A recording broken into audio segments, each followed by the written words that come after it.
नमस्कार। बोल आजाद न्यूज में हम आपका स्वागत करते हैं। आइए देखते हैं आज के प्रमुख समाचार। दबंग तहसीलदार अजितराव जंगम यांनी अवैध वाळू माफियांवर धडक कारवाई। नांदुरा तालुक्यात अवैध वाळू वाहतुकीविरोधात तहसीलदार अजितराव जंगम यांनी पुन्हा एकदा कडक भूमिका घेत मोठी कारवाई केली आहे। दिनांक 16 एप्रिल 2026 रोजी 2 टिप्पर अवैधरित्या वाळू वाहतूक करत असल्याची माहिती मिळताच जंगम साहेबांनी स्वतः घटनास्थळी धाव घेतली।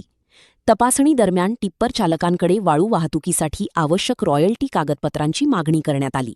मात्र चालकांकडून समाधानकारक उत्तर न मिळाल्याने तहसीलदार जंगम यांनी तत्काळ दोन्ही टिप्पर ताब्यात घेत नांदुरा तहसील कार्यालयात जमा केले। या धडक कारवाईमुळे अवैध वाळू माफियांमध्ये एकच खळबळ उडाली असून संपूर्ण तालुक्यात भीतीचे वातावरण निर्माण झाले आहे।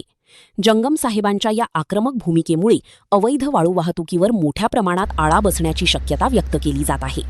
दरम्यान तहसीलदार अजितराव जंगम यांच्या कडक व निष्पक्ष कार्यपद्धतीचे नागरिकांकडून जोरदार स्वागत होत असून त्यांच्या कामगिरीची संपूर्ण नांदुरा तालुक्यात प्रशंसा होत आहे।